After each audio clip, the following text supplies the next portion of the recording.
Fala, doutores! Vamos começar mais um vídeo aqui e, por favor, ajuda de todo mundo para compartilhar, dar o like e não deixa de se inscrever e apertar no sininho para todas as notificações, vídeos novos, vocês terem acesso a todo o conteúdo que a gente está fazendo com muito carinho para vocês.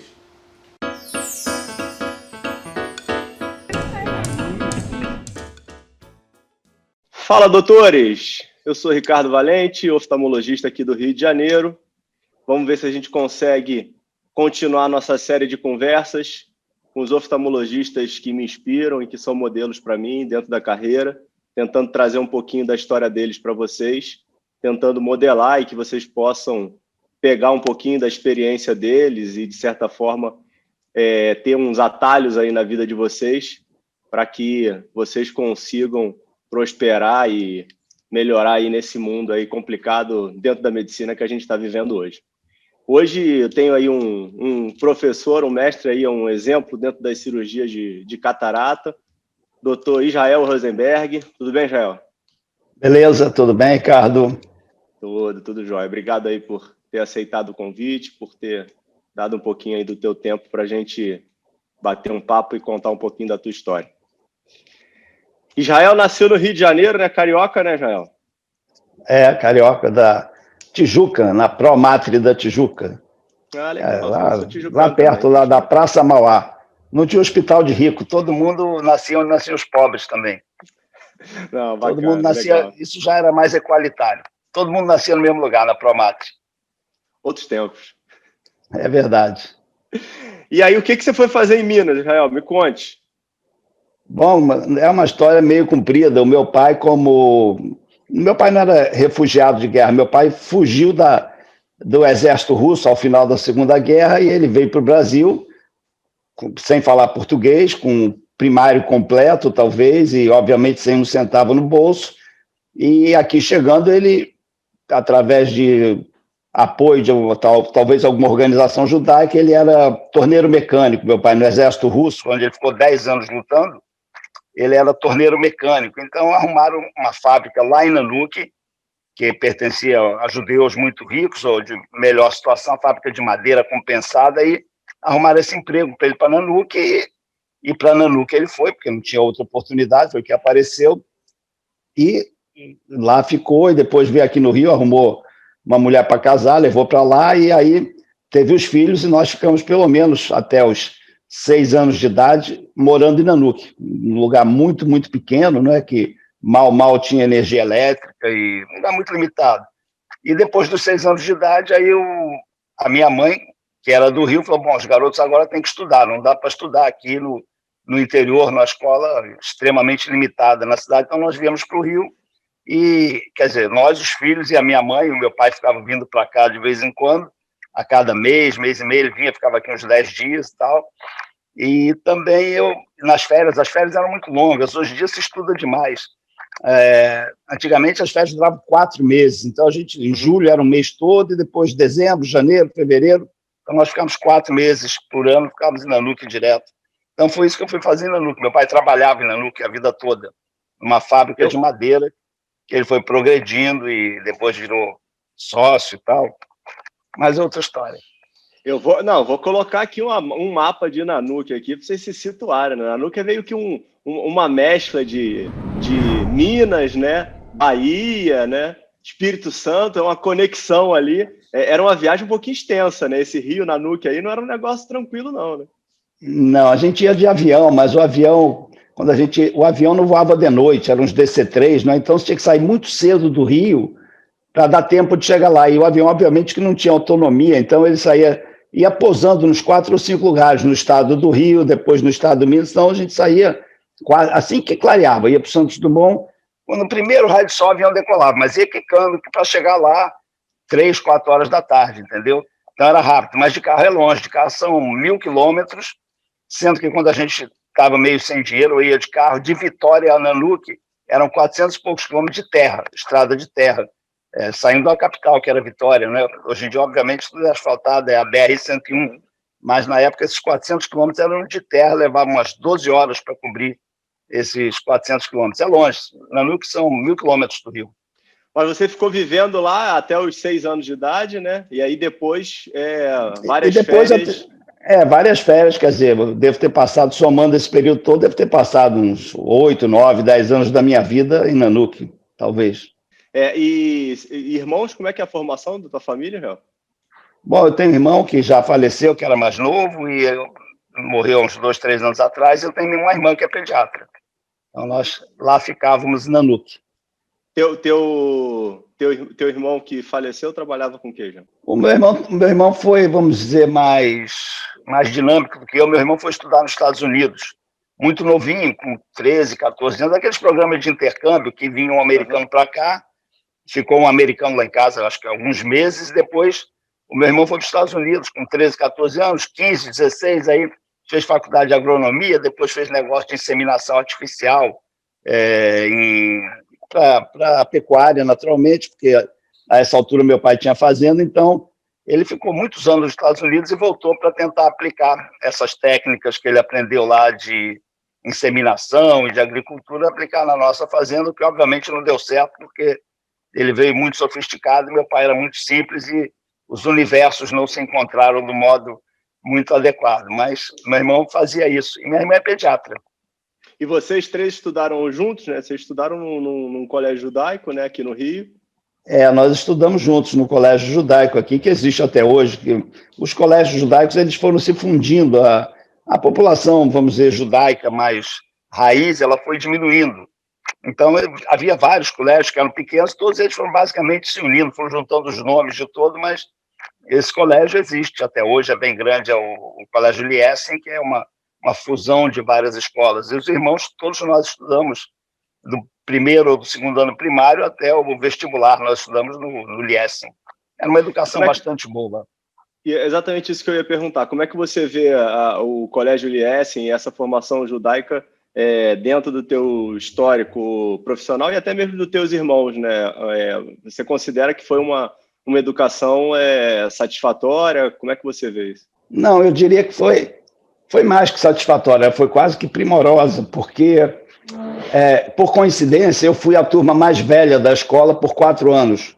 Eu, quando cheguei no 4º ano ginásio, que eu não sei o que corresponde isso hoje em dia, eu era a turma mais velha. A escola resolveu fazer o científico, que era para quem ia fazer ciências exatas ou medicina, enfim. Então, eu fui 4º ano ginásio mais velho, 1º ano científico. Então, durante 4 anos, eu fui a turma mais velha. E o diretor era um cara muito dinâmico, e ele contratou, já a essa altura, professores que davam aula em cursinho vestibular, pré-vestibular. E eram professores, assim, extraordinários, entendeu? Então, eu tive uma educação, pelo menos durante 4 anos, antes do vestibular, uma educação primorosa. Todos os caras, em termos até, tinha aula de sociologia, tinha uma coisa, um cara muito... que legal. O diretor era muito bom. Então, foi... Mas acho que hoje em dia não é mais assim, entendeu? Já era uma escola pequena, minha turma tinha 12 alunos, então era coisa muito... Era muito menos judaica e muito mais mesmo uma coisa dinâmica para ciências mesmo. Não era uma educação judaica muito intensa, não. Tinha uma aula de hebraico, outra, uma festa religiosa, mas não era nada muito extremamente judaico. Não. Como é que era o teu desempenho no colégio, Israel? Você sempre foi uma pessoa de boas notas medianas? Não, nada disso. Eu gostava muito de jogar futebol. Eu jogava muito, em quantidade, não em qualidade, não é? Eu jogava, fui um grande jogador em termos quantitativos. Eu não estudava muito, não. Alguma coisa eu estudava, mas os professores eram bons, então eles conseguiam enfiar na cabeça. Não, mas eu nunca fui de estudar muito, não. Eu só comecei a estudar quando o bicho pegou. O bicho pegou quando eu tive que fazer prova para residência. Aí que eu tive que estudar. Fora isso, eu nunca fui muito bom aluno, não. Mas por preguiça mesmo. E a escolha da medicina? Tua irmã é mais velha que você? Mais nova? Não, minha irmã é mais nova. Nada na minha vida é assim muito romântico, não. Não, nada é muito romântico. Deve ter gente aí que tem histórias maravilhosas, mas minha vida não é muito romântica, não. Meu pai tinha uns amigos... Todas as histórias têm um romantismo pessoal, né? Não, mas a minha não é mais straightforward, é coisa mais... Aconteceu porque aconteceu. O meu pai tinha uns amigos lá em Nanuque, né? Ainda voltando aí para Nanuque, the Center of the Universe. Então, meu pai tinha 2 amigos que fizeram faculdade aqui no Rio. Os 2 eram médicos, acho que até um deles ainda está vivo. A filha de um deles é oftalmologista.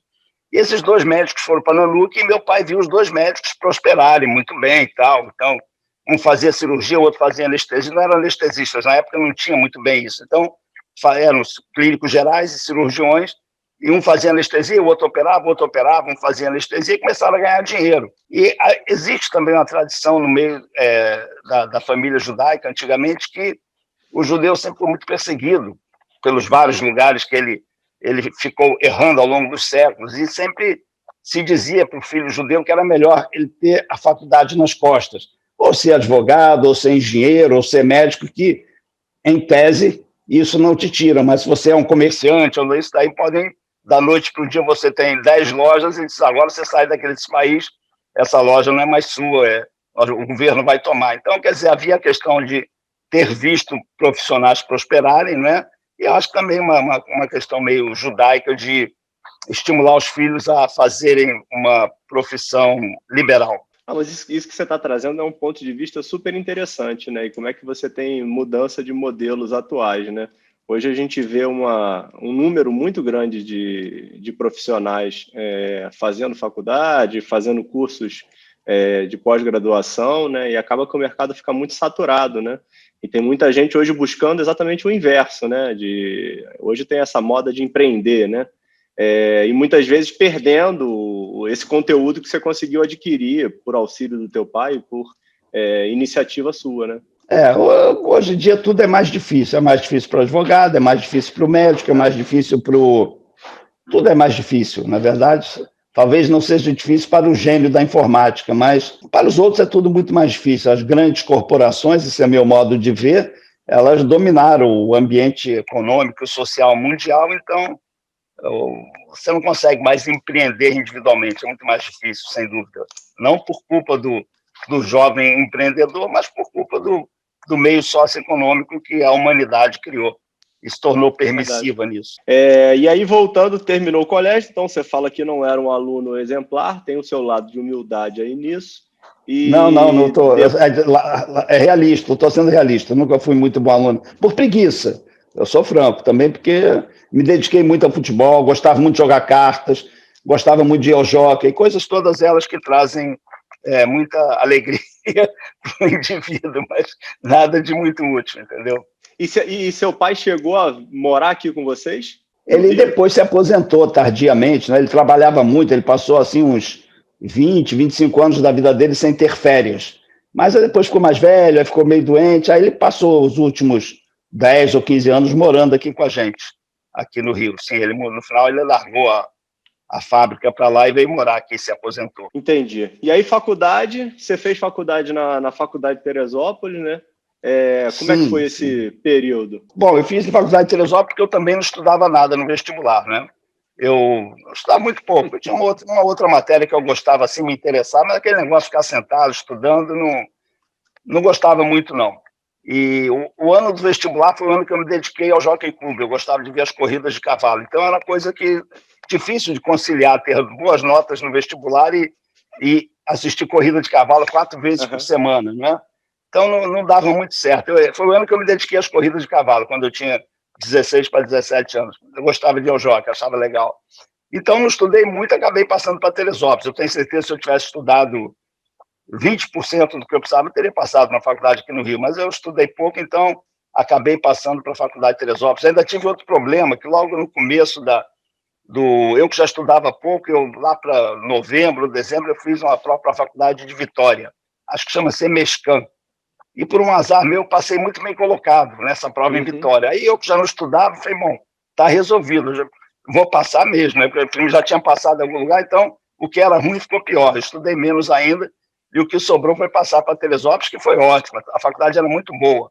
Não sei se no Rio de Janeiro seria novamente era faculdade nova, e grandes professores aqui do Rio foram contratados pela faculdade. Então, também foi primoroso. Apesar de ser uma faculdade humilde à época, mas o ensino foi excelente, dentro do possível, né? Foi muito bom, tinha instalações boas. Não sei se numa faculdade aqui no Rio eu estaria... Porque eram os mesmos professores e instalações boas, e as condições eram muito boas na faculdade. E você conseguiu ter algum acesso à oftalmologia durante a faculdade? Como é que abriu teus olhos em relação à escolha da oftalmologia? Como foi feito? Novamente, não foi nada muito romântico, não. Eu podia florear isso, mas não foi. Como eu estudava pouco, a verdade eu passei alguns anos na minha vida tendo pesadelo, achando que eu não ia acabar a faculdade. Eu tinha um trauma, assim, porque eu estudava pouco, achava que clínica médica, então quem dava aula de clínica médica era o pai do Paulo Polissuc, nosso colega de oftalmologia, era um cara muito rigoroso, ele era muito rigoroso, o pai dele. Eu falei, eu não vou passar na clínica médica, nunca no estudo, não vai ter como eu passar. Mas, então, como eu estudava pouco, a verdade, algumas matérias eu ia muito bem. Algumas era histologia, medicina legal, sabe lá Deus por quê.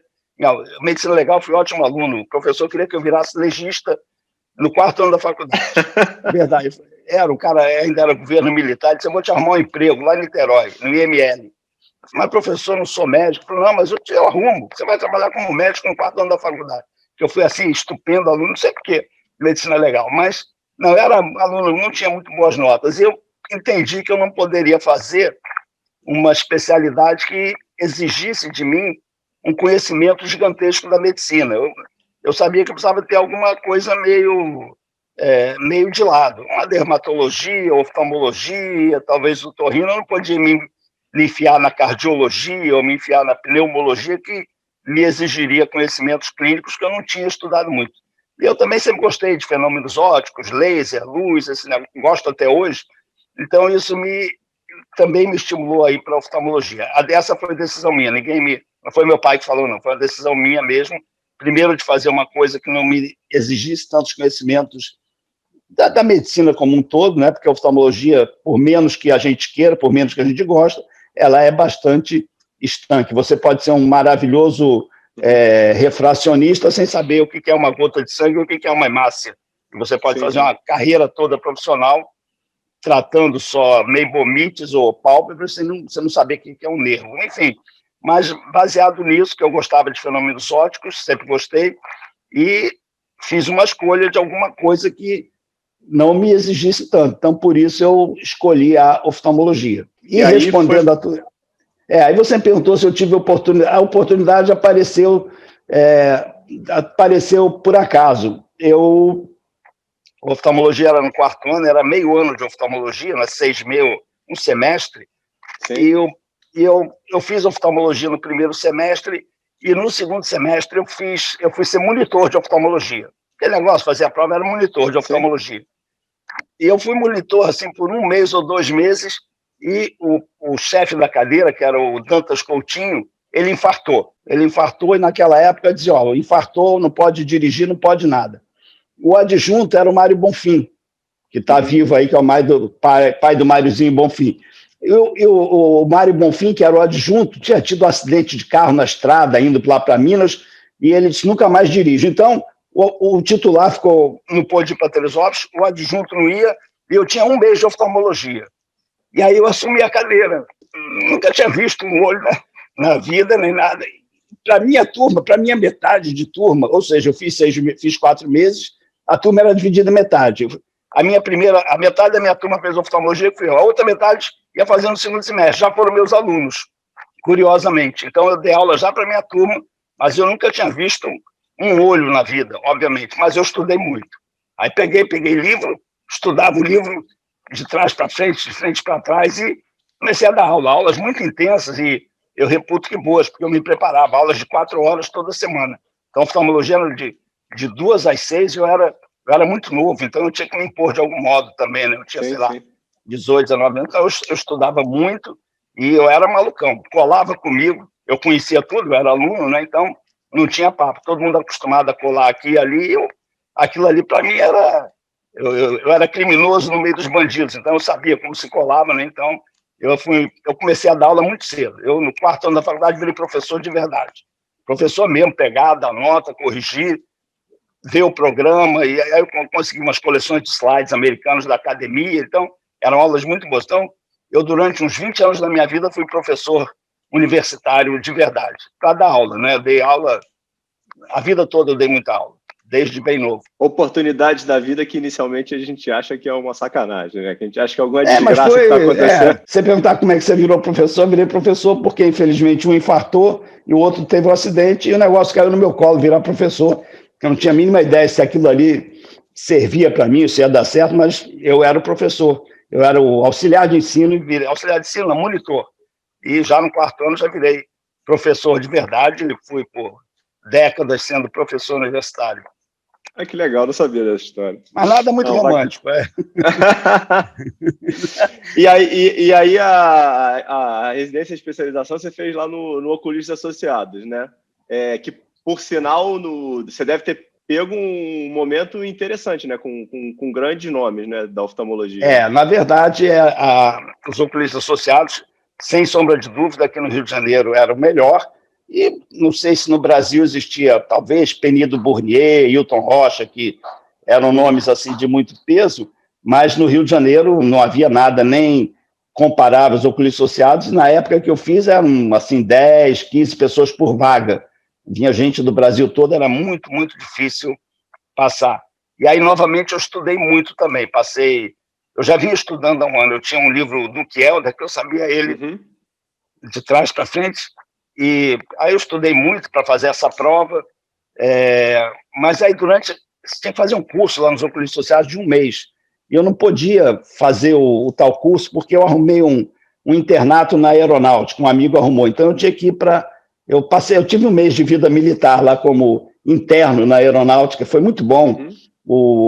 Até hoje eu sou amigo do Tanuri, lá de Petrópolis, que ele era tenente na aeronáutica e eu era interno. Aí depois, quando eu fiz a prova dos Oculistas Associados, eu passei e aí eu larguei a aeronáutica. Mas eu gostei muito de ter a vida militar de um mês. Comia lá com os oficiais, fiz muito bons amigos e tinha um chefe de serviço que já era coronel e chamava-se Newton Lana. Acho que as filhas dele trabalham também aqui no Rio. Nem sei se ela mexe com oftalmologia, não sei se é técnica de alguma coisa. E com esse Newton Lana, que era o chefe, eu aprendi um conceito muito interessante, que quando o paciente chega para mim e me pede desculpas, doutor, se desculpe, eu estou perguntando muito, só está sem tempo, desculpa incomodar. E com esse coronel na aeronáutica, eu aprendi uma coisa interessante. Ele sempre dizia para a pessoa, minha filha, se você não se interessar pelo seu olho, ninguém vai se interessar. É você que tem que perguntar e é você que tem que saber. E essa frase eu uso com frequência. Se você não, é você que tem que perguntar, é seu olho. Se você não perguntar, você não vai saber.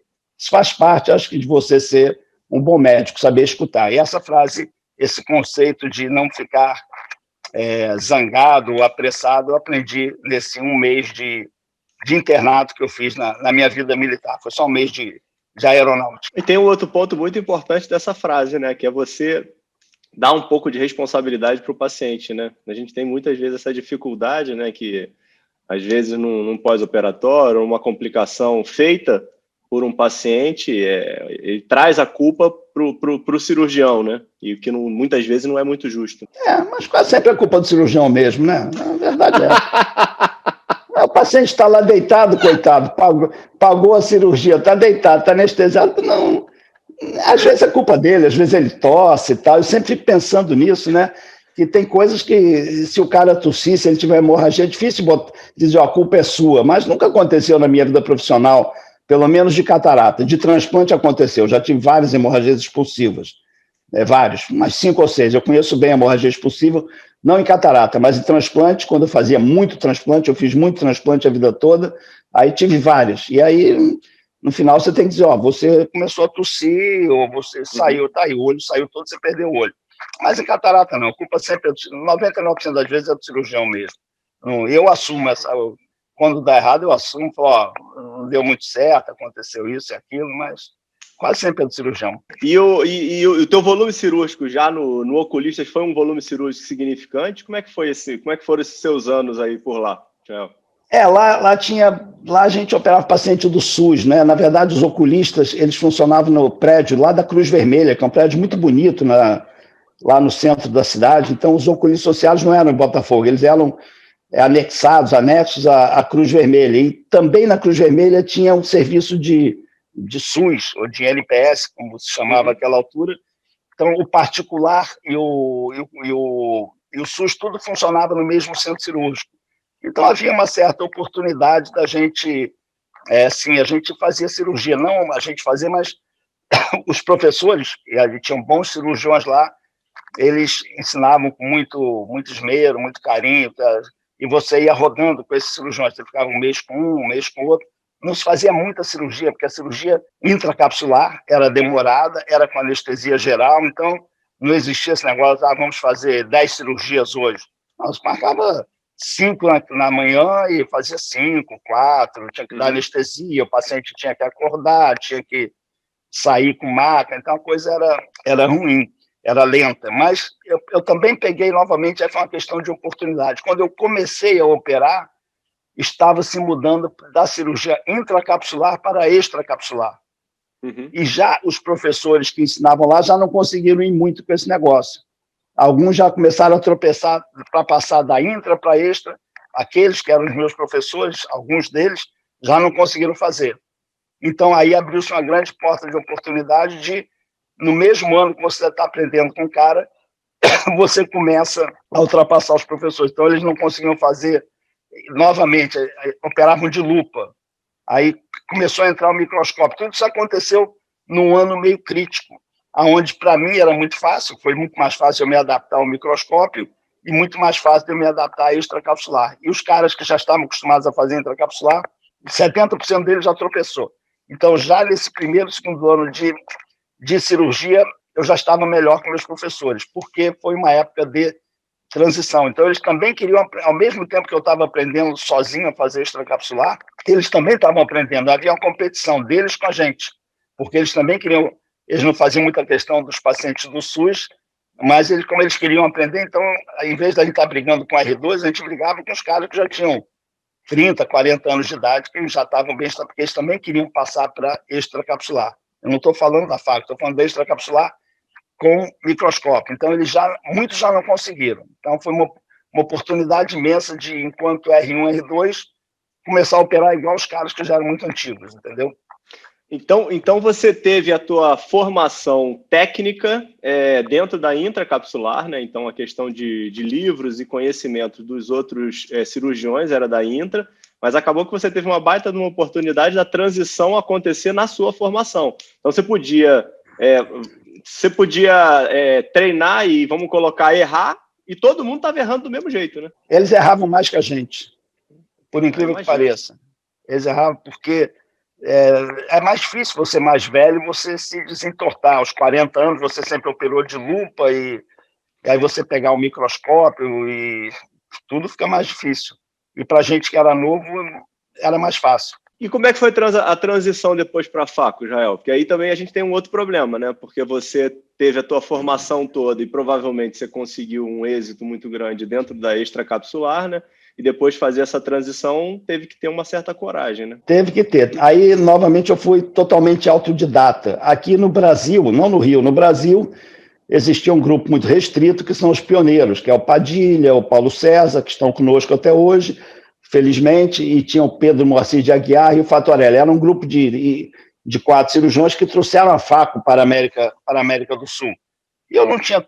Então, era um negócio meio fechado, eu não tinha, assim, tanta abertura com eles, e eu tive que partir para tentar fazer facoemulsificação sozinho. Também não existiam quase livros, e obviamente que não existia internet. Então, para você conseguir um livro, você não conseguia, aquilo era coisa nova. Um livro, naquela época, o americano escrevia o livro, se levava 2, 3 anos para alguém traduzir. E quando alguém traduzia, o livro já chegava aqui obsoleto, já defasado. Então, o acesso à informação era muito difícil o acesso à informação. E, coincidentemente, nessa época de eu mudar para facoemulsificação, eu já estava trabalhando no SUS. Eu entrei, fiz prova, fui trabalhar no Hospital de Ipanema. Então, para você ter uma ideia, eu comprei, não o hospital, eu comprei um facoemulsificador, e para eu conseguir chegar ao zero, eu levei meio ano. Levei 6 meses, não para sair do zero. Depois que eu comprei o aparelho, fiquei 6 meses tentando um monte de artifícios para eu conseguir chegar no zero. O que é chegar no zero? Por exemplo, eu comprei o facoemulsificador, e quem me vendeu era da Stors, né? E quem me vendeu disse, esse negócio ele funciona com ar comprimido. Na verdade, ele funcionava com ar comprimido ou com nitrogênio líquido. Líquido não, nitrogênio, gás nitrogênio, né? E o nitrogênio é melhor porque o nitrogênio não corrói a estrutura, a tubulação interna do faco, mas pode ser ar comprimido também. Oxigênio não, oxigênio oxida. Tem que ser ou ar comprimido ou nitrogênio. E quem me vendeu, o representante da Stors, ele disse, você não pode usar uma bala de gás. Eu falei, por quê? Ele disse que uma bala de gás vai dar para 4, 5 cirurgias. Bala, aquela balona grandona que a gente... Sim. Ele disse, não adianta você, senão você vai ter que ter, vai fazer 5 cirurgias, vai ter que ter uma bala de gás lá no Hospital de Ipanema. Eu falei, como é que eu faço? Ele disse, você tem Mas que era usar... por causa de custo ou logística? Custo, logística, não ia dar certo. Então, aí ele disse, você tem que usar o sistema de ar comprimido do hospital. Eu falei, perfeitamente. O cara que vendeu a situação me falou. Então, eu vivia lá no teto do Hospital de Ipanema, que é um prédio imenso, olhando as máquinas de negócio de ar comprimido, só que as tubulações do hospital elas eram cheias de água. Toda tubulação de ar comprimido ela fica com umidade. Então, entrava água dentro do aparelho e não conseguia dar pressão. Então, o faco não funcionava. Eu ainda estava abaixo de zero. Eu tentava tudo dando uma de mecânico. Depois eu falei, bom, já que não pode ser a bala de gás e o sistema de ar comprimido do hospital não dá pressão suficiente, eu comprei daqueles negócios de como é que chama? Um compressor de ar, daquele que tem em borracharia, um negócio Mas imenso. Não tinha nenhuma assistência técnica? Ninguém sabia nada. Ninguém sabia nada. No Rio de Janeiro, só 4 pessoas faziam faco. Era aquele grupo. Que eu não tinha muito acesso, eles, não vou dizer que eram fechados, eles davam muitas aulas, mas eu não tinha acesso para saber como fazer isso. Então, eu comprei um compressor daquele de encher pneu de carro. Negócio imenso, que funcionava com... Funcionava, acho que com... Não me lembro, tinha um combustível, fazia um barulho danado dentro do centro cirúrgico. E tinha que ter uma cela. Você imagina você, um compressor de ar ligado, fazia um barulho danado.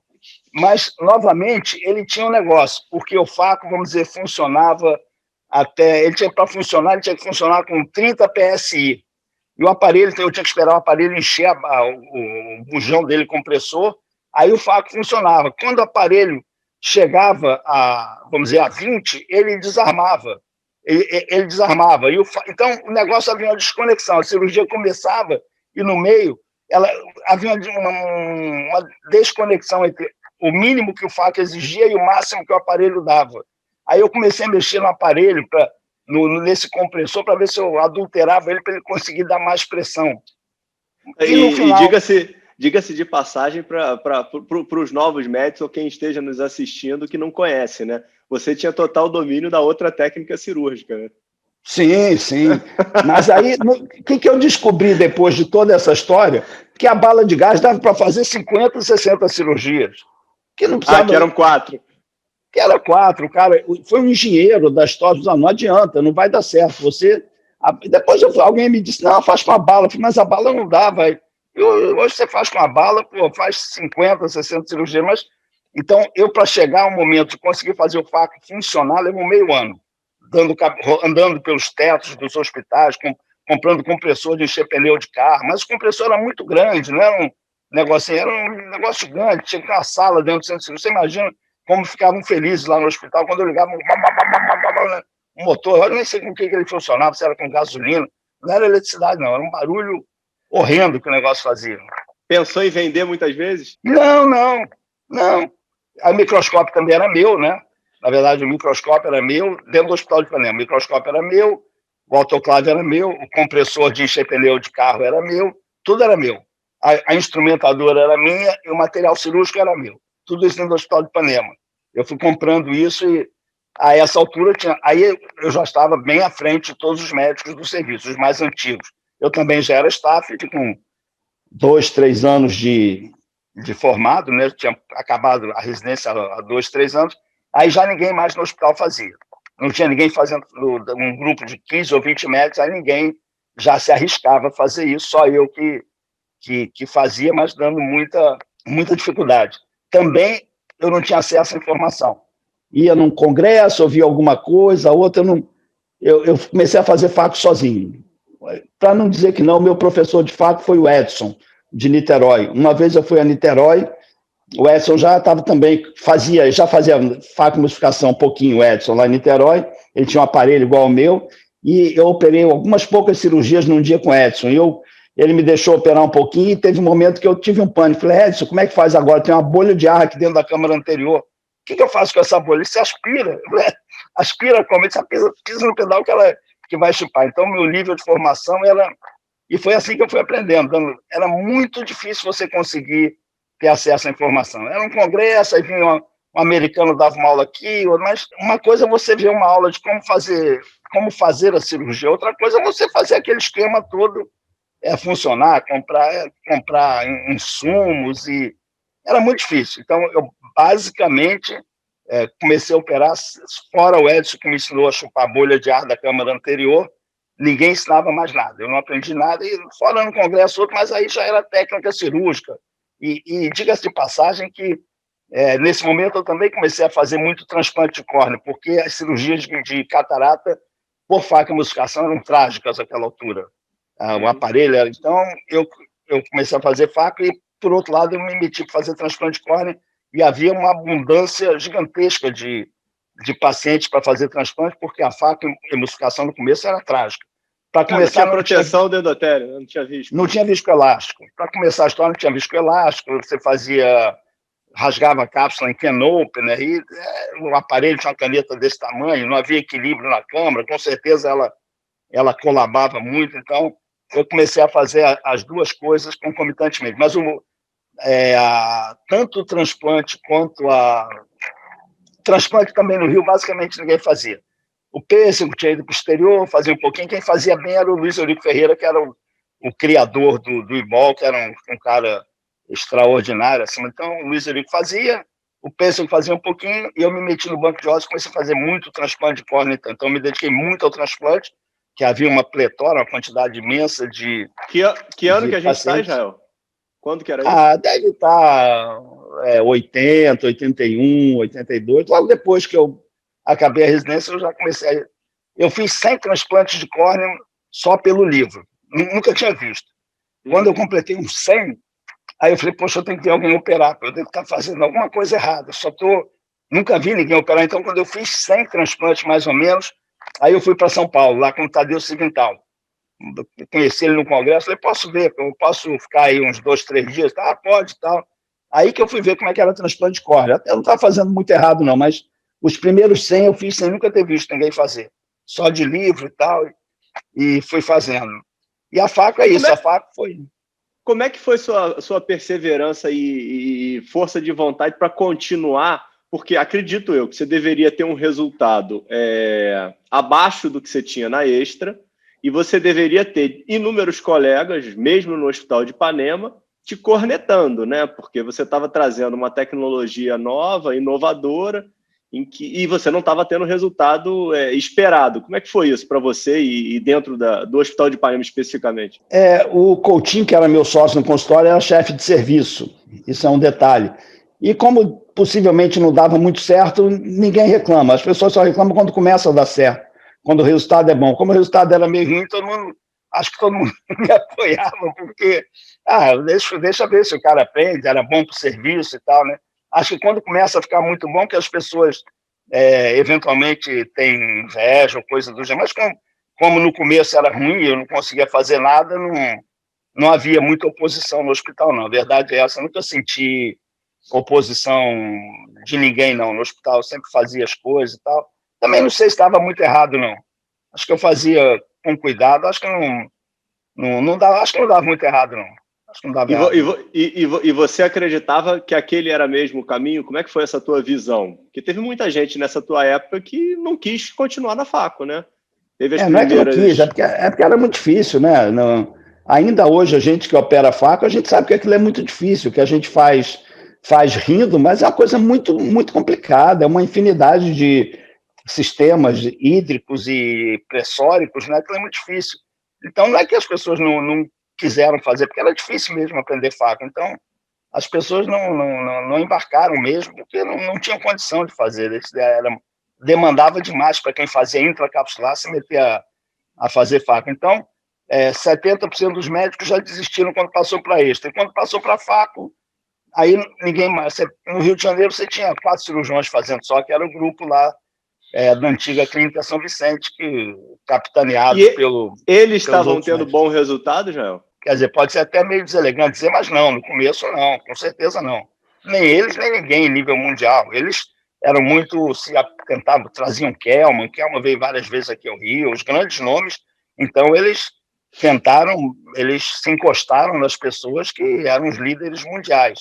Mas eu te digo que não, os resultados não podiam ser tão bons, porque eu via muitas córneas ruins, entendeu? Como você falou, não tinha viscoelástico, tudo era muito difícil, né? Era difícil, era bem difícil. A Vocês pressão eram do olho teimosos ficava pra alta. caramba, né?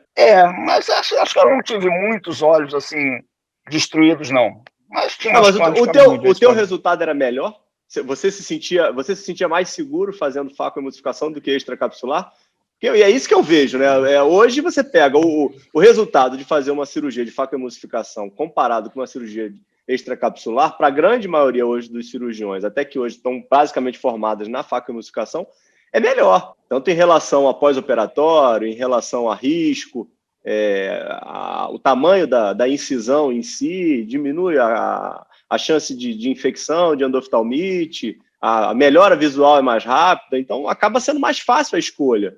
O que eu fico em dúvida e que eu estou tentando aqui te questionar era se você já conseguia ter essa melhora de resultado e você se sentia seguro que esse é o caminho que eu tenho que trilhar.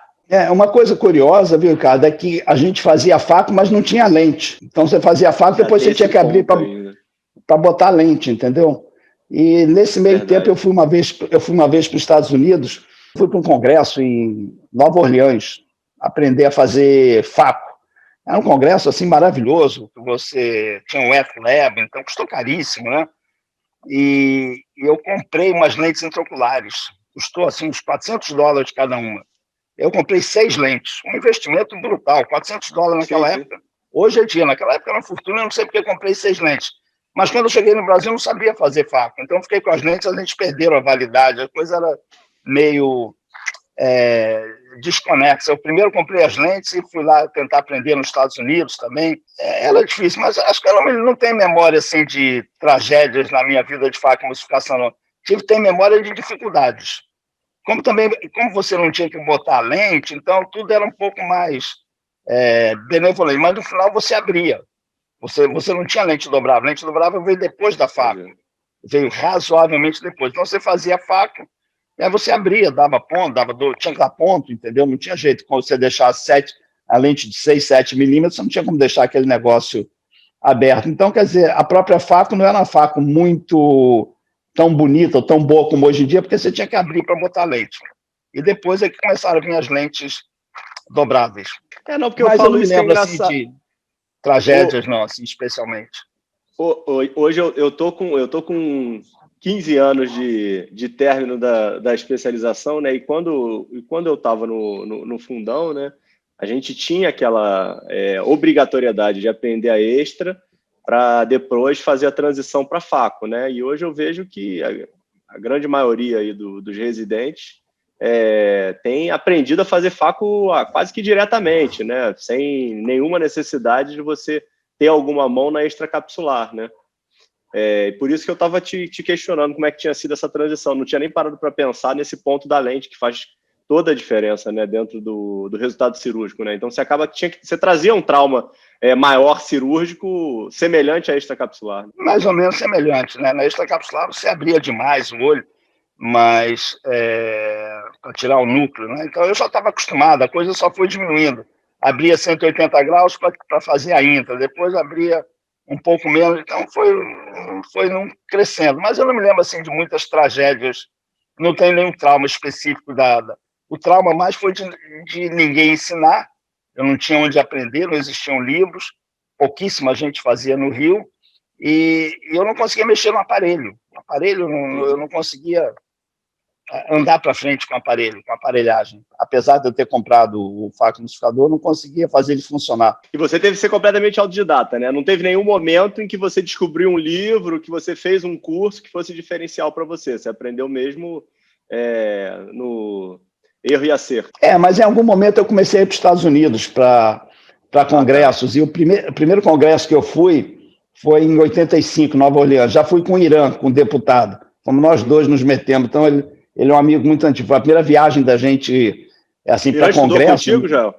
Não, Irã não estudou comigo, não, mas era meu amigo. A essa altura eu já era convidado para operar fora do Rio. Porque eu já fazia extracapsular. Pouca gente fazia. Comecei a operar miopia também, então eu operava fora do Rio. Já em 85, quando nós fomos nesse primeiro congresso em Nova Orleans. Aí, indo para o congresso, aí as coisas já Eu ia 2 vezes por ano, ficava ali 3, 4 dias naquela imersão, aí no congresso você começa a ver essas coisas. Mas os primeiros 4, 5 anos, de 80 até 85, antes de eu começar a ir para os Estados Unidos, não tinha livro, não conseguia ter livro, não tinha acesso, entendeu? Pouca gente fazia, só mesmo o grupo da São Vicente fazia. 4 médicos só, no Brasil todo. O inglês você sempre teve facilidade? Voltando aí para o intercâmbio do teu irmão, aquele americano que veio para cá, te ajudou? Como é que foi essa história aí? O que me ajudou, eu na verdade estudei inglês a vida toda e continuo falando mal, é uma coisa lamentável. Eu comecei a estudar inglês com 11 anos de idade, muito novo, no curso Oxford. Eu estudei inglês a vida toda eu estudei inglês. Parei agora, mais recentemente. Mas quando eu fiz a prova de residência dos oculistas associados, tinha uma prova de inglês também. Você fazia a prova de oftalmologia, fazia a prova de inglês. Então, para esta prova de inglês da residência, que era internato, lá na época era tudo junto, residência e internato. Então, eu me preparei muito, principalmente na parte de termos oftalmológicos. Então, eu aprendi umas 500, 600 palavras em inglês da oftalmologia. Então, eu não tinha mais dificuldade, porque eu tinha, novamente, no livro do Duke Elder, todas as palavras que eu não conhecia, eu aprendi. Então, o inglês, o teu Duke Elder era inglês? Meu Duke Elder era inglês. E aí, era um livro meio pequeno, umas 200, 150 páginas, mas ele era pequeno, não era grande. Então, eu aprendi inglês oftalmológico, eu aprendi sozinho. E o outro inglês, aquele para pedir para comer, para fazer, para andar. Mas a aula técnica é uma aula que você, sabendo as palavras-chave, você se vira bem, né? Então, foi da prova de residência que eu aprendi o inglês técnico, inglês oftalmológico. E aí você fica quanto tempo no SUS, Real? Hoje você não tem mais contato nenhum com o SUS, não, né? Eu fiquei muitos anos no SUS, muitos anos. Fiquei muitos anos. Eu trabalhava muito no Hospital de Ipanema, principalmente com a questão de transplante de córnea. Eu era de longe o cara que, basicamente, mais quase só eu fazia. Eu fazia quantidade imensa de transplante de córnea. E isso eu comecei a ficar sobrecarregado no SUS, porque eu trabalhava muito no hospital e tinha sempre dezenas de pessoas para fazer pós-operatório, pré-operatório, tirar ponto, colocar ponto. E isso começou a me sobrecarregar. E, por outro lado, o pagamento do SUS era muito pequeno. E a chateação também era muito grande. O hospital público, àquela altura, e acho que ainda hoje em dia, infelizmente, tudo era difícil. Então, você, para fazer 2 cirurgias no Hospital de Ipanema, numa manhã, você tinha que ter a colaboração de todo mundo, do ascensorista, do enfermeiro, do anestesista. Para você botar todo mundo com boa vontade naquele dia, era difícil. Então, me dava muito trabalho para operar, me dava muito desgaste e tinha muito paciente, obviamente que tinha muito problema. Então, a certa altura, o SUS representava 10% dos meus ganhos e 90% dos problemas. Problema de trabalho, de briga, de paciente reclamando, de ter córnea, de não ter córnea, de ter material, de não ter líquido, de não ter trepa, no hospital não tem trepa. E aí, em algum momento, eu cansei disso, mas eu fiquei muitos anos no SUS, mas eu cansei. Um dia eu decidi não ir mais lá. E o cara lá do departamento pessoal ficou histérico, porque eu passei 1 ano fora do SUS e ele toda hora me telefonava, me implorando para eu pedir demissão, coisa que ninguém faz, pedir demissão. Mas aí, depois de muitos meses, ele me implorou, vem aqui, porque eu não posso deixar, você tem que pedir demissão, nem eu estou te pagando, mas... Aí eu fui lá e pedi demissão, coisa que todo mundo achou um absurdo ter pedido demissão, mas dava muito trabalho, o SUS me dava muito trabalho. Eu trabalhava muito e tinha muitos problemas lá no hospital. Problemas, eventualmente, falta de material e problemas administrativos mesmo. Todo mundo era contra. Não os médicos em especial, mas o anestesista era contra, o enfermeiro era contra, o maqueiro era contra, o ascensorista era contra, o elevador não funcionava. Então, para você conseguir fazer 2 cataratas numa manhã, você tinha que pedir para muita gente para deixarem você operar essas 2 cataratas. Então, isso me cansava muito. E, ao mesmo tempo, eu continuava na faculdade em Teresópolis, né? Paralelamente a isso. Você continuava em Teresópolis? Em Teresópolis eu continuei também milhões de anos. Então, eu operava no SUS e ia a Teresópolis dar aula. E aí também operava lá em Teresópolis. E por que você nunca animou de fazer uma formação em termos de mestrado, ou então alguma parte mais acadêmica. Como é que foi isso para você? Se você dava aula, eu não sabia que você tinha continuado dando aula. Eu continuei dando aula em Teresópolis, como eu te falei, uns 20 anos, sim. Eu cheguei a professor adjunto e tal. A formação que a gente teve nos oculistas associados teve uma pequena falha. Tinha muitos médicos bons, mas todos eles mais, vamos dizer assim, regionais. Tirando o chefe, que era o Joviano Rezende, que tinha contatos no mundo todo mundo era médico, mas aqui da cidade, tá, uma coisa mais local. Então, ninguém nunca nos oculistas associados virou para mim ou para outra pessoa e disse: olha, fulano, por que você não vai para o exterior estudar? Não havia isso. Então, nunca houve um estímulo para dizer: olha, vai para o exterior, fica lá 2 anos. Isso é uma coisa que eu me ressenti um pouco em algum momento da vida, supondo que isso talvez tivesse sido uma oportunidade perdida na vida. Acho que não ia fazer grande diferença, talvez, para mim. Não sei se ia fazer ou se não ia fazer, porque aqui eu tive oportunidade, aos trancos e barrancos, de fazer coisas bem adiantadas. E, do mesmo modo, também, não existia esse negócio de fazer. Hoje em dia, você acaba a faculdade e tem que fazer mestrado, fazer doutorado, pós-doutorado e coisa. Ninguém fazia. Um ou outro, excepcionalmente, que se dedicaria. E como eu já estava na vida universitária, de certo, eu já era professor, nunca houve, por falta de conhecimento, ninguém nunca me incentivou a isso. Eu nem sabia que isso era possível. Eu já era professor, então, mas professor de fazer pesquisa, esse negócio, ninguém nunca me incentivou. Então foi falta de incentivo, tanto de ir para o exterior, como eu não sabia que podia ir para o exterior. Ninguém nunca me falou: vai para o exterior. E tudo era longe, não tinha internet, tudo era feito por carta. Então, falta de, enfim, ou pode ser culpa minha, ou pode ser também, realmente não houve estímulo. Ninguém me estimulou tanto para ser professor, para fazer essa carreira, esse negócio de fazer mestrado, doutorado. Isso não existia aqui pelo Rio de Janeiro, ninguém fazia. A verdade é essa. Pode ser um ou outro que já estava no emprego, aí ele ia seguindo, mas ninguém fazia esse mestrado, doutorado. Em alguma época eu me animei a tentar ser titular acho que da UFRJ. Resolvi que eu ia fazer uma prova, mas aí, por um azar meu, o Luiz Eurico resolveu também fazer a prova, que era a maior capacidade oftalmológica do Rio de Janeiro, e ele estava, coitado, ele estava com câncer nessa altura, mas ele queria aquele prêmio para ele, não é? E eu não tinha a mínima condição, eu era uma criança e ele era um homem de uma capacidade, um cirurgião multitarefa, então eu até pensei em me inscrever na prova, mas eu não tinha a mínima condição de... Em algum momento eu pensei muito superficialmente, muito mais tardiamente o Rubim me convidou para fazer mestrado em São Paulo, mas aí eu já era um médico já que trabalhava aqui no Rio, para mim parar tudo, para me meter, aí eu já não tinha muito interesse, mas ele chegou a me convidar em algum momento, mas já mais tardiamente eu não achei que aquilo não ia somar nada para mim, porque eu não sou cientista na acepção do termo, de fazer trabalhos científicos ou coisa dessa natureza. Acredito que se eu tivesse tido essa educação, eu teria feito muitos trabalhos científicos. Eu acho que eu consigo ter muito boas ideias de inventar trabalhos científicos, mas eu não tive esta formação, então não sei fazer um trabalho científico. Olhando para trás, isso é um arrependimento na tua carreira ou não? Você acha que você conseguiu conduzir ela de uma forma satisfatória? Eu consegui de forma satisfatória, eu não tenho arrependimento, mas ser vamos dizer, um pesquisador ou um cientista teria me dado projeção, possivelmente, não no Brasil, mas no exterior, escrever trabalhos, conseguir publicar, seja no Brasil ou principalmente no exterior, com certeza teria me dado outro tipo de projeção, na verdade, que você, sendo só médico aqui, dando uma aulinha no exterior ou outra, te convidando, o que importa é você escrever. E eu não sabia como escrever, não tive essa formação, cheguei a fazer meia dúzia de trabalhos científicos em outros tempos, quando isso dava para um sujeito meio leigo em termos acadêmicos fazer. Antigamente você podia ser um médico fazer, hoje em dia você tem que saber estatística, bioestatística do modo absurdo. Então hoje não dá para um cara leigo, sem formação acadêmica, de querer se meter a escrever um trabalho científico. Eu cheguei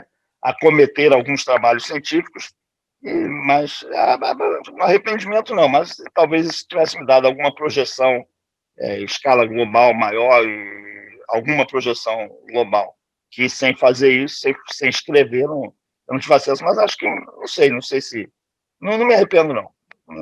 Arrependo-me de poucas coisas na vida profissional. Não é arrependimento, é só uma constatação. E a estruturação de consultório e clínica? Aí vamos colocar mais de um lado aí de empresarial dentro da oftalmologia. Como é que foi essa construção aí tua dentro dos consultórios? Teu primeiro consultório foi onde, João? Onde é o último. Mesmo lugar. Ah, é? Eu sou conservador, Tô no mesmo lugar.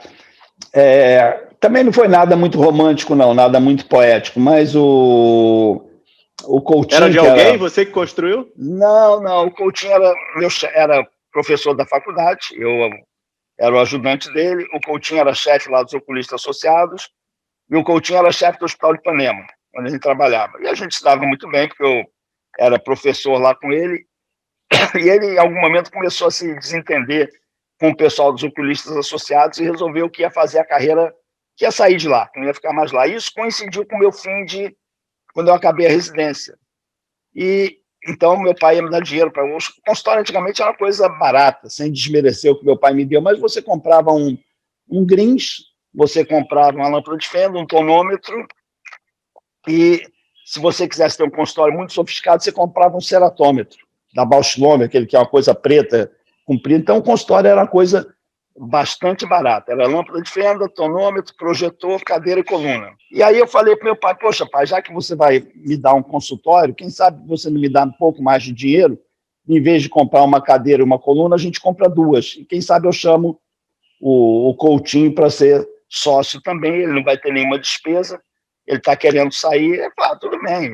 Isso aumentou em 20% a despesa aqui, sem ser ingrato com meu pai, não era uma despesa absurda, né? Então, eu falei com o Coutinho, Coutinho, você está querendo sair, você vai fazer um consultório, eu vou fazer o meu consultório.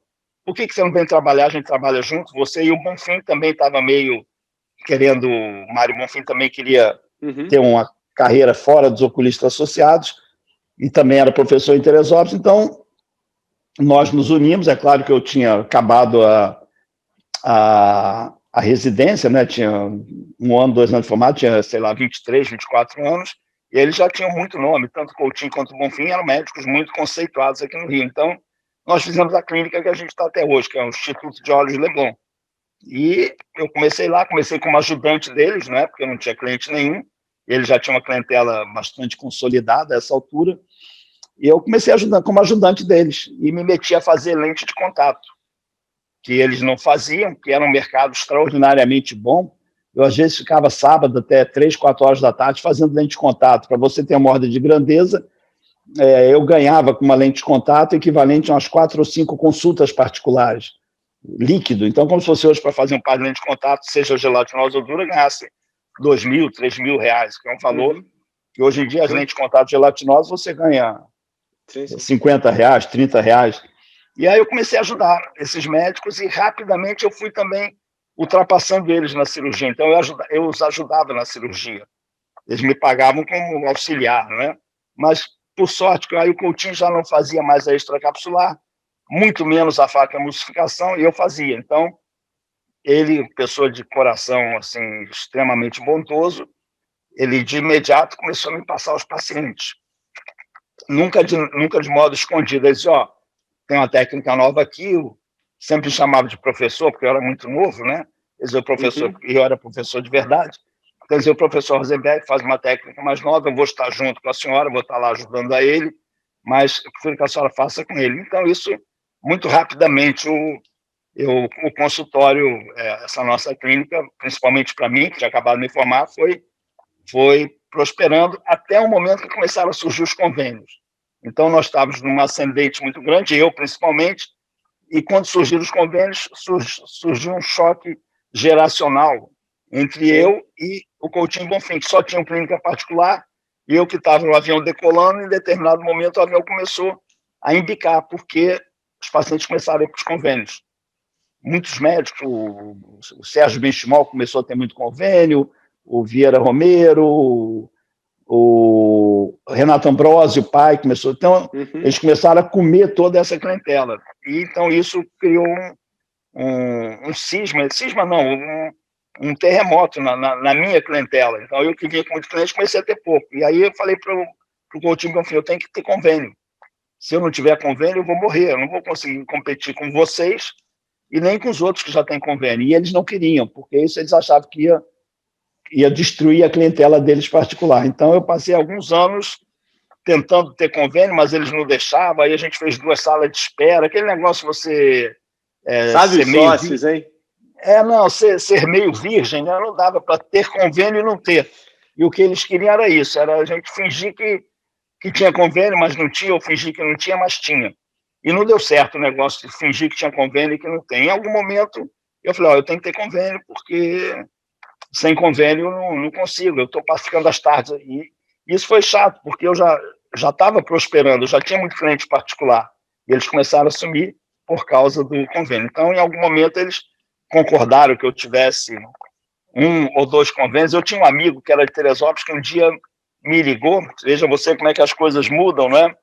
E esse amigo me ligou e falou, estou precisando de um favor seu. Eu falei, o que é? Ele disse, rapaz, eu sou o diretor médico aqui da Golden Cross e a gente não tem oftalmologista aí no Leblon, na Zona Sul. Eu preciso que você seja oftalmologista da Golden Cross. Vem aqui na cidade. Eu fui lá, aí eu falei, o nome dele era Jorge. Eu falei, Jorge, eu não quero isso não, rapaz, eu tenho cliente particular e tal. Ele falou, não, mas quebra esse galho para mim, eu vou botar teu nome aqui, se você não quiser, você não atende, entendeu? Põe alguém para atender para você e tal. Então, eu tinha um colega mais novo já no consultório, falou, você atende a Golden Cross que eu te dou o dinheiro todo. Então, você vê como é que as coisas eram diferentes. O cara me implorou para eu ser credenciado da Golden Cross. Pediu, e depois de alguns anos, aí o médico que eu tinha dado o convênio emprestado, falou, eu vou pegar de volta agora. Então, esse, possivelmente foi o meu primeiro convênio, que me foi imposto pela própria Golden Cross. Aí os sócios lá foram vendo que eles iam perder o sócio mais novo, né, que era eu. Então, eu comecei a ter alguns convênios, aí comecei a prosperar de novo. E o centro cirúrgico, o Jardim de Alá, a primeira sede dele, onde é que ficava? Era o anterior? Ele ficava em Ipanema. O centro cirúrgico também foi uma coisa, também não foi muito romântico, não. Nada na vida minha é muito romântico, fora os romances verdadeiros, profissionalmente nada é muito assim romântico ou floreado. A gente operava na Cruz Vermelha, onde tinha o SUS, depois a gente foi operar na Obra Portuguesa de Assistência, porque também tinha o SUS. Então, esses médicos lá dos oculistas associados operavam particular na Cruz Vermelha, depois o paciente privado operavam na Obra Portuguesa, que também tinha o SUS, depois esse SUS foi movido para a Beneficência Espanhola, que é tudo lá perto ali da Praça da Cruz Vermelha. E nesse momento eu já comecei a operar para alguns médicos, que a maioria já não fazia extracapsular ou não fazia faca, então alguns médicos já começaram a me trazer pacientes para eu operar. E até o Renato Ambrosio, pai, também nessa altura ele já queria aprender a fazer faca. Eu comecei bem antes do Renato Ambrosio, pai, ele também já vinha comigo um pouco para aprender, e eu comecei a operar muito na Beneficência Espanhola. E isso começou, por incrível que pareça, começou a incomodar o hospital, porque eu comecei a fechar o centro cirúrgico, não só com pacientes meus, mas de outros colegas que me traziam, obviamente, e isso começou a incomodar o hospital. Um incômodo tal que eles começaram a me restringir os horários. Não dá, você está tomando o dia todo aqui com cirurgia, isso está atrapalhando a cardiologia, está atrapalhando a ortopedia, você está atrapalhando o hospital. Coisa curiosa, né? Porque o negócio do hospital era cirurgia, mas... E nesse meio tempo, tragicamente, o Renato Ambrosio perdeu a sua vida, e tudo isso aconteceu num período que eu falei, bom, tem que sair daqui desse negócio, estão me expulsando, eu vou fazer um centro cirúrgico meu, mas eu sempre pensei no negócio numa escala muito pequena, alugar uma salinha, como se fazia antigamente, botar um autoclave, e nesse meio tempo o Renato Ambrosio, pai, perdeu a vida, e a Vera, que é a esposa dele, me convidou para trabalhar no consultório do Renato Ambrosio. O Renato Ambrosio tinha muitos sócios, mas por algum motivo eu não era tão próximo assim do Renato. Tinha um contato, nós trabalhávamos no mesmo hospital de Ipanema, o Renato também era de Ipanema. E não sei por que motivo a Vera me telefonou e falou, olha, o Renato tinha um monte de paciente, tem paciente para operar semana que vem, e alguém precisa operar esses pacientes do Renato. Você quer vir aqui assumir o consultório comigo aqui na Tijuca? Eu falei, assumir eu não posso assumir, mas eu vou aí 1 vez ou 2 vezes por semana, eu fico vendo os pacientes do Renato Ambrosio, com certeza, e comecei a ver esses pacientes, fiquei lá 6 meses atendendo os pacientes, e aí depois apareceu um outro colega que também queria se dedicar mais, e esse colega foi assumindo um pouco. Eu não tinha muito interesse, porque eu já tinha um consultório bastante movimentado. E nesse momento eu tive que fazer um centro cirúrgico meu, porque os hospitais que eu conhecia não queriam que a gente operasse. A gente estava movimentando muito o hospital, então eu pensei em fazer um centro cirúrgico e a Vera Ambrosio falou, poxa, posso ser tua sócia? Eu falei, poder pode, mas eu não sei se esse negócio dá dinheiro. Se você quiser entrar de sócia, é um prazer, mas não reclame se o negócio der errado, porque eu não tenho a mínima ideia, não tenho experiência se isso dá certo ou não. Nesse momento, o modelo era mais hospitalar mesmo, já? Não tinha muito essa história do day clinic? Não tinha nenhum. Tinha, acho que só o Benchimol fazia, tinha uma sala alugada e tal. Não, ninguém fazia day clinic, não tinha, entendeu?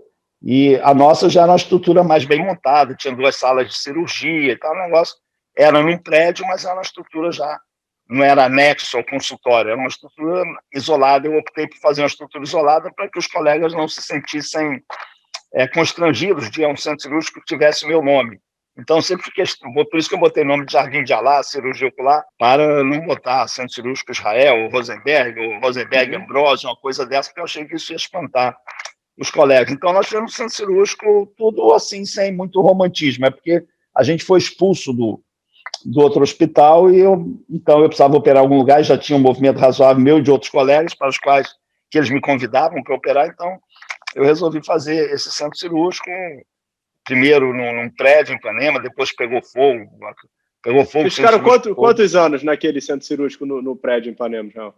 Devem ter ficado uns, sei lá, talvez uns 10 anos, ficamos um bom tempo lá. E aí ele pegou fogo, um incêndio maravilhoso, daqueles de 3 helicópteros rodando ali, incêndio profissional, coisa profissional. Não, foi profissional, tinha uns 10 pacientes para operar, devia ter uns 50 acompanhantes. No 10º andar do prédio começou a pegar fogo. Começou a pegar fogo de baixo para cima. O centro cirúrgico era no último andar, mas eu não estava. Os pacientes eram meus, mas quando cheguei já estava pegando fogo. Parecia uma festa de São João, uma fogueira imensa lá no centro cirúrgico todo. Você chegou, já tinha corpo de bombeiro lá embaixo? Tinha helicóptero, tinha 3 helicópteros rodando, tinha escada Magiros e tal. E aí eu olhei aquilo tudo pegando fogo, da sala de cirurgia saindo aquelas lambaias, incêndio mesmo profissional, coisa. E aí eu falei, bom, acabou o centro cirúrgico, aí fui embora saindo, porque tinha repórter, tinha tudo, mas por milagre ninguém se machucou, ninguém se feriu, milagre mesmo, e não estava no meio, tinha paciente anestesiado, mas que não tinha começado a cirurgia, e todo mundo desceu de escada, aquele monte de paciente. Foi 2012, 13, né, João? Deve ter sido por aí, 2011, eu acho. 2011, porque nós ficamos uns 12 anos nesse prédio que já estava meio. A vigilância sanitária não gostava. Nós sempre éramos usados como exemplos negativos. Toda vez que a vigilância falava alguma coisa, porque tem um centro cirúrgico num prédio lá em Ipanema. Tem um centro cirúrgico, então eu tinha medo também que em algum momento a vigilância, da noite para o dia, fechasse o centro cirúrgico, porque era num prédio. Mas ali vocês cresceram, né? Vocês não abriram daquele tamanho inicialmente, não? Não, a gente abriu com uma sala de cirurgia, depois nós botamos 2 salas, depois nós pegamos mais um andar, nós tínhamos 2 andares num prédio só de centro cirúrgico, tinha uma sala de espera muito grande, tinha um movimento bastante bom, mas a gente já estava sentindo que aquilo ali não ia dar, não dava, que algum dia iam fechar a gente, eles não querem centro cirúrgico num prédio, a vigilância sanitária. Então, quando pegou fogo, a gente saiu. Foi ótimo, juntou a fome com a vontade de comer e nós saímos, fomos procurar um lugar que, se pegasse fogo, desse para pular, que só tivesse 1 ou 2 andares, não é verdade? Então, a gente, em vez de ficar no prédio, ficamos num lugar fácil de pular. Eu sempre achei que ia pegar fogo, eu sempre fui muito precavido, sempre achei que o prédio ia pegar fogo, o centro cirúrgico. A primeira coisa que eu fiz das primeiras coisas quando eu fui para o prédio foi instalar uma argola de metal e uma corda, não tinha prédio em volta. Então, a primeira coisa, eu falei, algum dia isso vai pegar fogo, não tem prédio em volta. Então, desde o primeiro dia, eu tinha medo que pegasse fogo e não tinha como escapar e não dava para pular, e acabou pegando fogo mesmo, mas não dava para descer de corda, porque eram 11 andares, né? Então não dá. Mas eu sempre achei que ia pegar fogo, tinha um pressentimento, tanto que eu cravei um negócio, chamei um pedreiro para poder amarrar a corda, para pendurar, para sair para outro prédio, mas não dava para fazer. O outro prédio era 5 andares abaixo, então não dava. E você vê alguma viabilidade ainda de um negócio desse como centro cirúrgico, pensando em jovens oftalmologistas?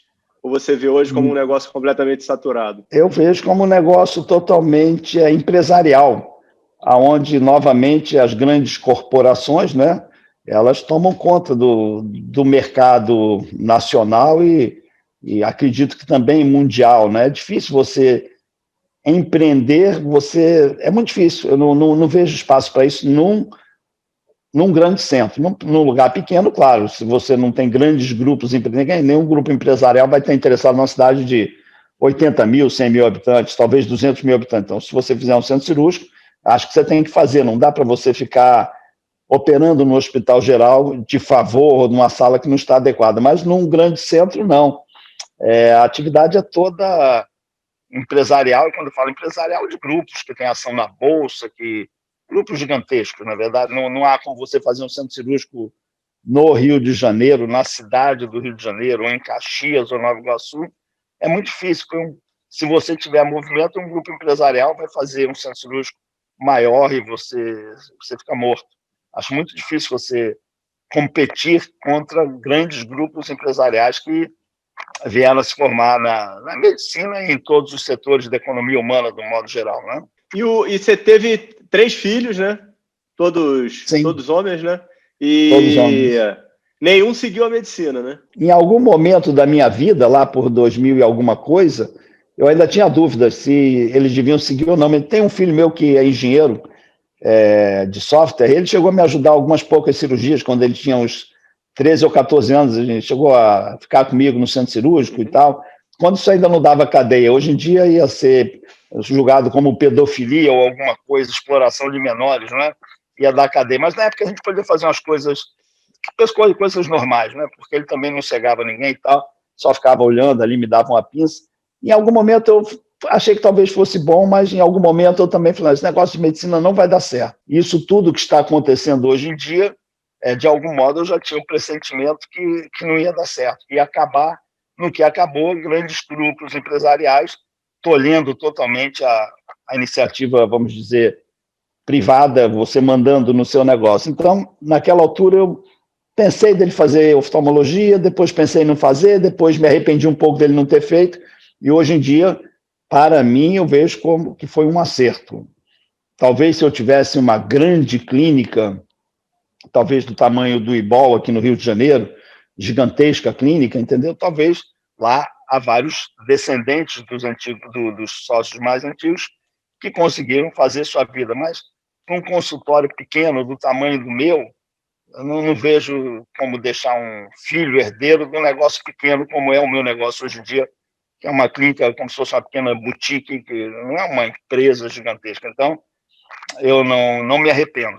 Pensei que não fazer medicina, pensei em não fazer, pensei em fazer, e no final achei que eu não devia ter nenhum filho médico, que não era bom negócio, que era ruim, e hoje em dia eu não me arrependo. Acho que seria péssimo ter um filho enfiado lá no consultório, se digladiando para conseguir consultas de 30 ou 40 reais ou 50 reais e não conseguir fazer essas consultas, né, por não conseguir o convênio, que é o drama de todo recém-formado, não é verdade? Ele não tem acesso ao mercado. Então, um jovem, a menos que você esteja numa clínica muito grande, você tem tudo isso muito bem solidificado, aí você consegue seguir a carreira do seu pai. Mas se você tem um consultório pequeno, você mais 2 ou 3 sócios, como é a tua situação, por exemplo, você começar a colocar um filho no consultório, o filho vai herdar o quê em termos de clientela?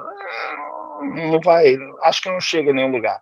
Se a clínica é muito grande, numa cidade, muitos médicos, aí talvez valha a pena, mas eu não me arrependo dos meus filhos não terem feito medicina. Eu acho que é uma decisão acertada pelo meu tamanho profissional e meu tamanho empresarial na oftalmologia.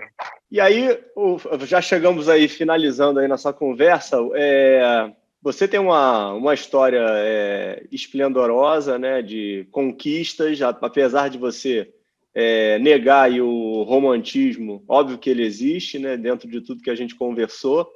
E como é que você vê aí o Israel em 5, 10 anos? Como é que é o futuro do Dr. Israel aí para essa nova medicina que foi construída e que a gente está tendo que enfrentar hoje? Eu vejo do mesmo modo que eu me via há 40 anos atrás, trabalhando. trabalhando sem pensar muito assim.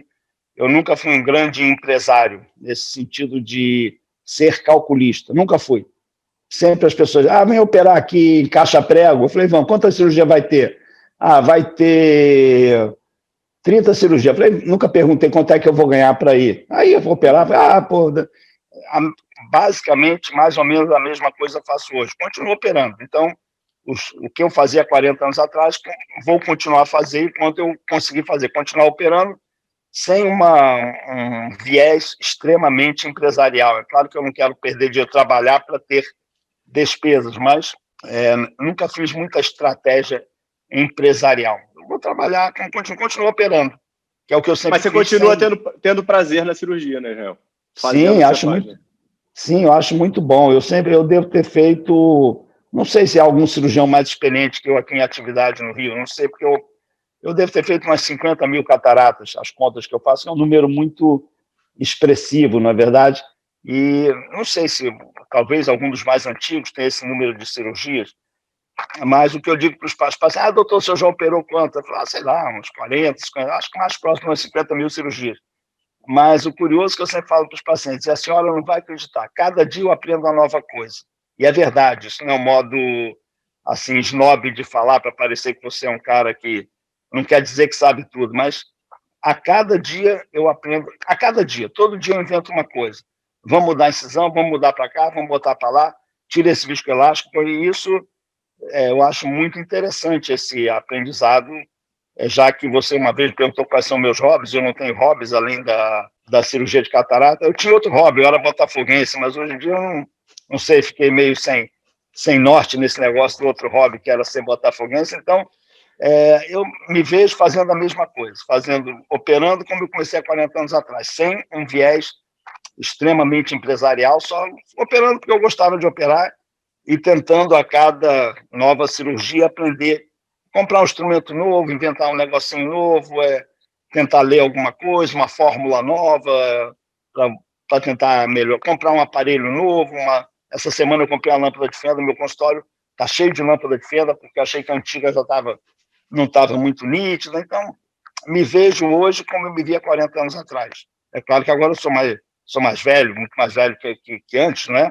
Mas continuarei fazendo a mesma coisa sem um viés extremamente empresarial. Os pacientes vêm, eu opero, tento fazer do melhor modo possível, tento ser o mais humano possível, tento ser muito compreensivo, tento ser muito, muito honesto. Eu tenho pavor de indicar uma cirurgia de catarata, ou seja lá de outra coisa, enfim, catarata é que a gente mais faz, mas eu tenho pavor de indicar sem que isso seja uma coisa justa. Eu sou, como todo botafoguense, sou muito supersticioso. E eu acho que indicar a cirurgia sem ser a coisa certa, isso vai trazer azar, vai trazer mal olhado, alguma questão. Eu sou muito rigoroso. Então, essa é a medicina que eu quero continuar a fazer.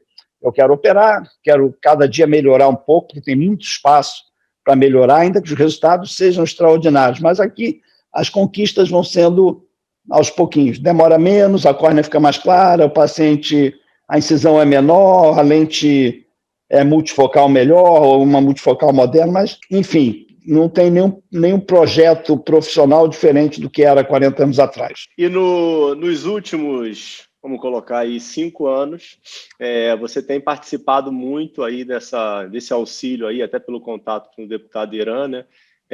Dentro de uma parte política e tentando levar as ideias e uma força dentro da medicina e da oftalmologia especificamente, né? Você não tem nenhuma utopia ou desejo de ir para algum lado político dentro nesse teu final de carreira aí que você está contando aí? Não, eu nunca tive... Mesmo tem vários amigos que pedem muito isso para você, né, pô? Não, mas eu não tenho vocação. É verdade, eu sei, falsa modéstia ou verdadeira modéstia, eu não tenho vocação para isso. Precisa ser... uma coisa é você ser político de internet, onde você estuda muito bem a resposta que você vai dar, para você não se chocar com colegas, mas o político da vida real, como é o Irã, é um cara que tem que ser muito paciente, tem que ouvir muita coisa que às vezes não tem nem pé nem cabeça, entendeu? Eu não sou paciente para isso. Eu sou um bom político de internet, para fazer, ou para ir junto no Congresso, junto com outros políticos, defender e batalhar, mas eu não tenho vocação política, tanto que nunca me meti a ser presidente da SBO, presidente da Sociedade de Catarata. Eu não tenho a vocação. A pessoa tem que ter uma inteligência emocional ou política, a qual eu não tenho para lidar. Eu sou muito imediatista. Então, eu falo, Ricardo, vamos fazer isso? Quer, não quer, não quer. Não vamos fazer por isso, que eu não tenho essa paciência para um diálogo extremo, que muitas vezes é ineficaz, na verdade. Aquele negócio de, se você não quer resolver o negócio, você nomeia uma comissão. Aí nunca vai ser resolvido. Eu não tenho vocação política nesse sentido. Eu sou muito bom de diálogo, conversando, não gosto de brigar, mas eu não teria paciência para conversas tão longas, reuniões de sociedade, todos os diretores dando suas opiniões, algumas delas melhores do que a minha, mas muitas delas disparatadas. Então, não tenho nenhuma vocação política. Eu tenho vocação política para ajudar o Irã, ajudar o presidente do CBO, ajudar. Isso eu tenho vocação, para ser ajudante, mas não para liderar. Isso não é nenhum defeito. Tem gente que tem capacidade de liderança, outros não têm. Eu não me sinto com capacidade de liderança. Pode ser uma liderança de internet, talvez eu tenha alguma. Tem que fazer assim, tem que fazer assim, mas a liderança mesmo de corpo a corpo com as pessoas, como tem o Irã, ou como tem alguns presidentes do CBO, ou da SBO, eu não me vejo como um líder, não tenho essa capacidade. Isso eu acho que não é nenhum demérito.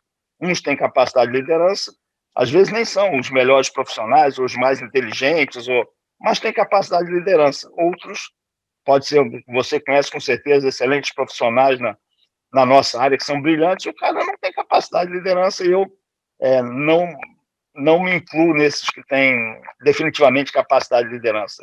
E não me atrai também. Acho que vai ser muito chato ter que ouvir muitas pessoas e muitas ideias, algumas vezes desencontradas e muito, muito longas. Tento ser mais objetivo e, por isso, o viés político meu se restringe à internet. É uma pena, mas temos tempo para mudar, né? Acho que a gente está precisando de pessoas sinceras e que gostam de fazer o que é correto, né?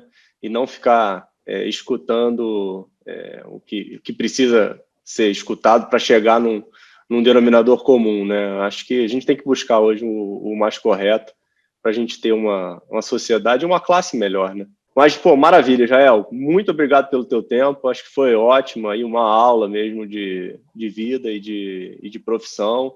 Voltando aí, sendo repetitivo, você está colocando aí que não tem romantismo na tua história. Discordo totalmente.